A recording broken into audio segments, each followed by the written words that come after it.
কলা দিয়া চিংড়ি মাছ রাঁধছি, কেমন রাঁধছি, কীরকম রাঁধছি, কী কী দিছি, তো ওইটাই আপনার লোকে আজকে শেয়ার করবো। তো প্রথমে যেমন ধরেন আসসালামু আলাইকুম, আমি অন্তরা অন্তরা অন্তরা পেজে সবাই স্বাগতম। তো আজকে যেমন ধরেন কলা দিয়ে আমি কেমনে কি রাঁধি আর কীরকম রাঁধি, তো ওইটাই আপনার লোকে দেখাবো। তো আপনারা এর আগে কলা দেওয়া এরকম খাবার খাইছেন কিনা আমার কমেন্টে অবশ্যই জানাবেন। তো প্রথমে যেমন ধরেন আজকে যেমন ধরেন কলা দিয়ে কীরকম কীভাবে রাঁধে, তো কি কি লাগবো ওইটাই আগে দেখাই। তো প্রথমে তো আর লাগবো কি, তা আজকে যেহেতু কলা রাঁধেন তো কলা লাগবো, তারপরে লাগবো চিংড়ি মাছ তখন আমি আগে দেখাই আলতাছি। তারপরে এটাও আমি সুন্দর করে আর কি বাচ্চা লাই, তো বাচ্চা তারপরেটাও আমি আবার দেখাইতাছি।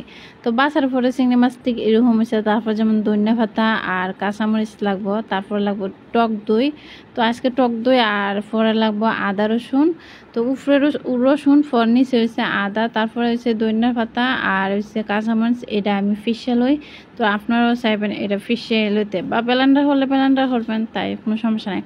তারপরে যেমন ধরেন চিংড়ি মাছের দ্বারা গিয়া লবণ দেওয়া দিবেন, ধনিয়া গুঁড়া দেওয়া দিবেন, তারপরে দেওয়া দিবেন হলুদ, মরিচ, টক দই, তারপরে ওই যে যারা ফিশ চান ওইটা দেওয়া দিবেন, আদা রসুন দেওয়া দিবেন। দেওয়ার বাদে সুন্দর করে লেবু দেওয়া দিবেন 1 চিমটি। তারপরে আমিও আমার পরিমাণ মতন দিচ্ছি, আপনারা বেশি দেওয়া লাগবে না, 1 চামচ বা 1.5 চামচ দিবেন।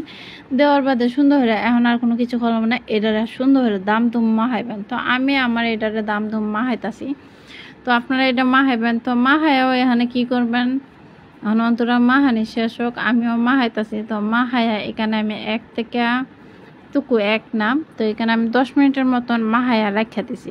তো আপনারা চাইলে মাহাইয়া রাখতে পারেন, আবার না চাইলে নাও রাখতে পারেন, যদি আর কি বাসায় রাঁধেন তাহলে আর কি।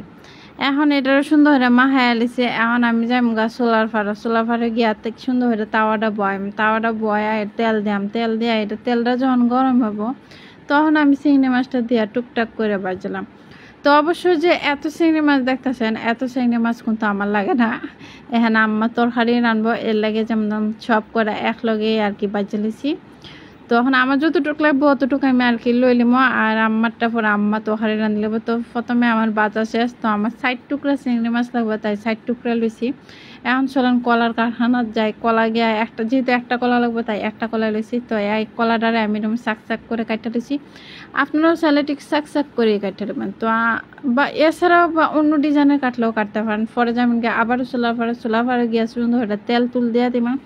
তারপরে সুন্দর করে পেঁয়াজ ঠিক আমি যেরকম কাটছি ঠিক এরকমই কাটবেন, কাটটা সুন্দর করে ডাইলা দিবেন, ডাইলা দেওয়ার বাদে আর রসুন দিবেন, তারপরে দেওয়া দিবেন আদা দেওয়ার বাদে সামান্য একটু লাড়া দেবেন, লাড়া দেওয়ার বাদে দেওয়া দিবেন আবারও কিতা ওই যে দইন্না আর কাঁচামরিচ যেটা ফিরছেন না ওইটাই ঠিক দেওয়া দিবেন।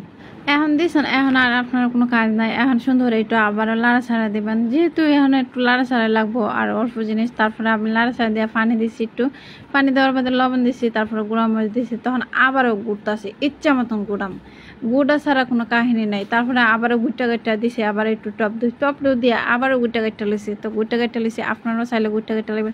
তো আমার গুটার পরে যেমন মশলা কষানোর বাদে চেহারা ঠিক এরকম হয়েছে। তারপরে আপনারা দিয়ে দেবেন চিংড়ি মাছ। তো আমি এখন টুকটাক করে চিংড়ি মাছ দেওয়া দিছি, আপনারা দিয়ে দেবেন। তো আমি এখানে 60 টুকরাই লই, তো আপনারা যতটুক মন চাওটুক লাগবে।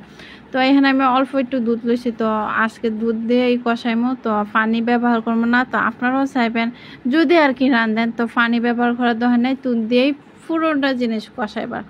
তো চিংড়ি মাছ দিয়ে দুধ দিয়ে এখন আমি আর কি একটু দেখাইতেছি, তো ওইটারে আমি ভালোটাকে কষাইমো। তো কষানির বাদে তখন কিতা কইতাম, এখন তো অন্তরা দেখানি শেষ হইতেছে না, দেখাই লোক তারপর দেখুই। তারপরে এখন এটা লাড়া দিব দুমসাইয়া। তো আমিও সুন্দর করে এটা লাড়া ছাড়া দিলাম। তো অন্তরা কিন্তু আমি ফেসবুক মামা আবার মনে হয় না যে অন্য কেউ। তো পরে এখানে কষানে পরে দিয়ে দিছি কলা। তো আমি এখানে কলা দিয়ে দিছি, কলা দেওয়ার বাদেও আমি এখানে আবারও একটু ব্যবহার করবো দুধ। তো আপনারাও এখানে চেষ্টা করবেন দুধই দেওয়ার লাগে, পানি ব্যবহার কোনো দরকার নাই। তো আমি এখানে আবারও পরিমাণ এখানে একটু বেশি দুধ দিছি, যেহেতু কলাটা দিয়ে আমি একটু সামান্য 1 থেকে 1 মিনিট বা 40 সেকেন্ডের মতনই কষাইছি। তো আপনারাও ঠিক এরকম কষাই নেবেন। তো আমার মতন বালাটিকে লাড়াছাড়া দিয়া, তো বালাটিকে লাড়াছাড়া দিলে যখন সুন্দর করে কষালে মানে এরকম হয়ে গেলে বুঝবেন যে হয়ে গেছে। এখন আপনারা যাবেন গে বাড়ি, তো আপনারা সুন্দর করে আমার মতন এরকম প্লেটে লুয়ে নেবেন। তো আমিও আমার মতন প্লেটে লুয়ে নিয়েছি।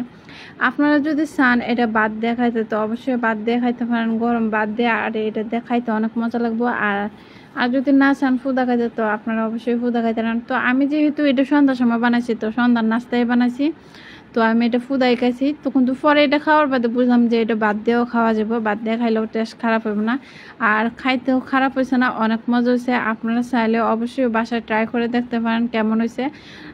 বাসায় ট্রাই করেও দেখে অবশ্য কমেন্ট করতে পারেন যে না এমন হয়েছে হেমন হয়েছে। কিন্তু আমার কাছে ভালো লাগছে, আমরা ঘরে সবাই খাইয়া কইছে না সুন্দর ভালো হয়েছে, খারাপ হয়েছে না। তো এই ছিল আর কি আমার একটা ভিডিও। তো আমার ভিডিওটা কেমন লাগছে কমেন্টে অবশ্যই জানাবেন। আর এর আগে কোনোদিন কলা দেয়া এরকম খাবার খাইছেন কিনা কমেন্টে অবশ্যই জানাবেন, বা দেখছেন কিনা ওইটাও জানাবেন। তো আজকে এই পর্যন্তই, আবারও দেখা হবে হয়তো অন্য কোনো এক ভিডিওতে। ততক্ষণ ভালো থাকুন, টাটা।